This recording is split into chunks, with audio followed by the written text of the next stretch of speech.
I can exclusively reveal that Kevin Rudd has tried to draft Scott Morrison in to help forge relationships with the Trump administration.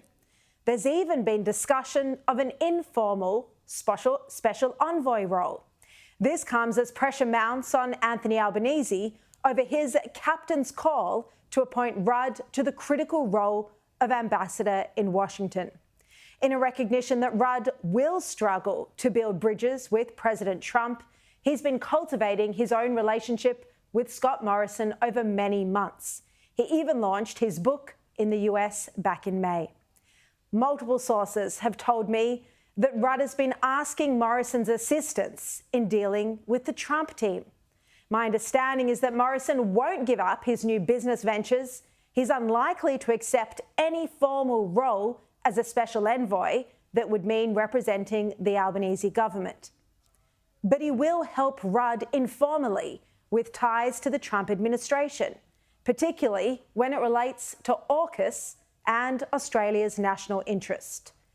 Claire O'Neill's former media advisor, Jason Katsoukas, wrote an article in the left-wing Saturday paper back in June that said, and I quote, "As the Albanese government prepares for the possibility of a second term for Donald Trump, Scott Morrison is being considered as an informal envoy." But as I said, Morrison is unlikely to take on any formal role. He'll step in if it's in Australia's national interest. The Albanese government has already relied on Morrison to help Rudd and Defence Minister Richard Marles seek assurances around AUKUS with Trump and his core group. And Morrison has already acted as an informal ambassador. He's got a good relationship with Trump. He's one of the only Australians to have met with the president in the past year. But Peter Dutton today questioned whether Rudd's position as our ambassador was tenable.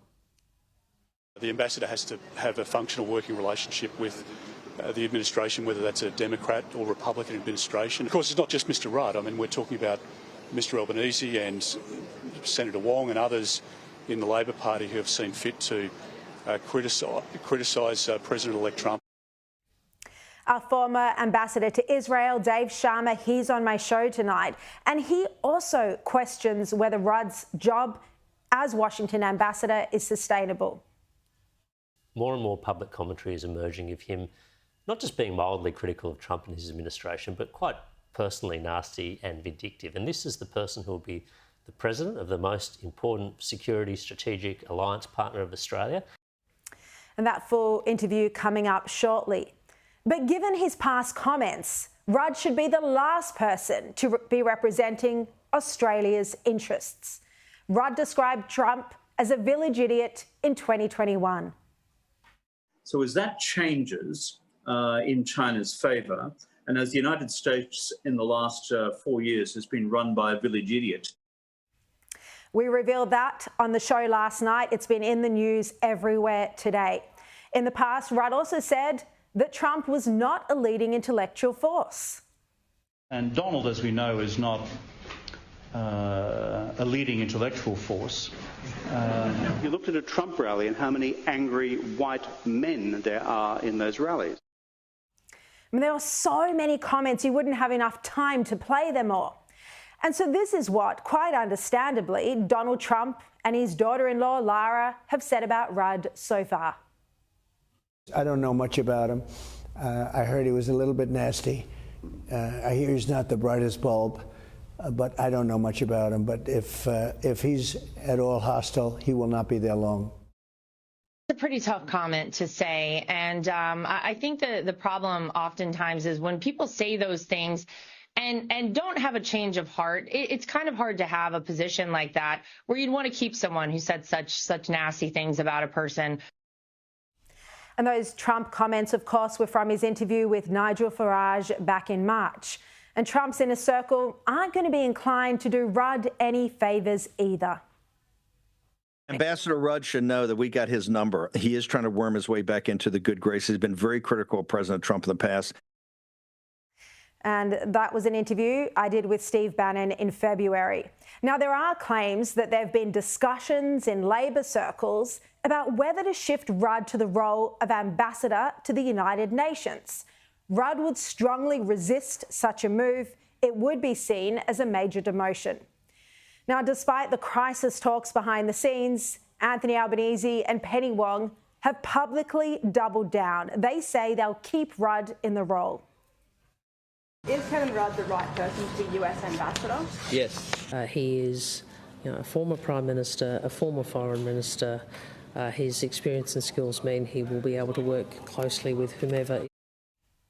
But the truth is that Foreign Minister Penny Wong never wanted to appoint Rudd to this role. She never wanted him to be our ambassador in Washington. The Fin Review reported in March that Mr. Rudd was Albanese's captain's pick for the Washington job, even though there were deep misgivings inside Labor over the appointment. It's understood that Senator Wong, one of Albanese's closest confidants, was among those opposed. And now Penny Wong has to publicly stand up and defend Kevin Rudd. And Rudd is now so out of touch with the Trump administration that he took Penny Wong and Richard Marles to see former Secretary of State Mike Pompeo, thinking he was in Trump's inner group. But yesterday, Trump went out of his way to publicly state that Pompeo wouldn't be part of his administration. But many in the Albanese government probably agree with Rudd's views on Trump, and Chris Bowen is one of them.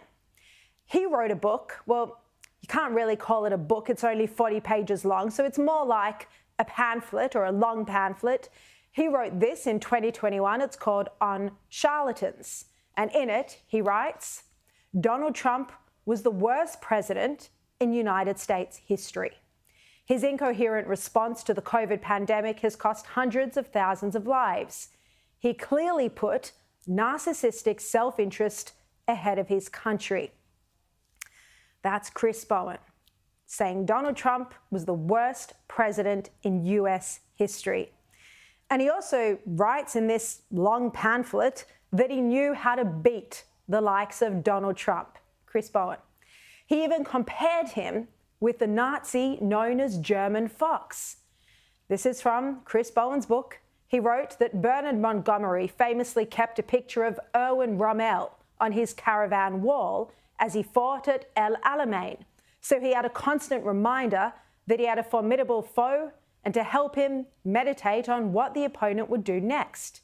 Chris Bowen writes, we don't need pictures of Scott Morrison or Trump or Johnson on our wall, but we do need to be able to war game their moves. He says, I have distilled their approach down to 4 principal tactics that sum up the key to their success at being charlatans. These are dishonesty is the best policy, identity politics on steroids, hyperpartisanship, and constant fear and loathing of climate change. I've approached both Kevin Rudd and Chris Bowen for comment, no response so far. But clearly that's how some senior ministers in the Albanese government feel about the new president of the United States. Now, Albanese's first test will be ensuring that in Australia we're exempt from the 10% tariffs that Trump has said he's imposing on countries around the world. But the issue is that Australia has no negotiating power with Rudd in the job. Rudd is in no position to extract concessions for us. So Kevin Rudd is again putting himself above Australia's best interests. And that's the bottom line. Rudd is putting his own personal ambition, his ego, and his desire to live the ambassador's high life above Australia's national interest and the best interests of farmers, businesses, and families.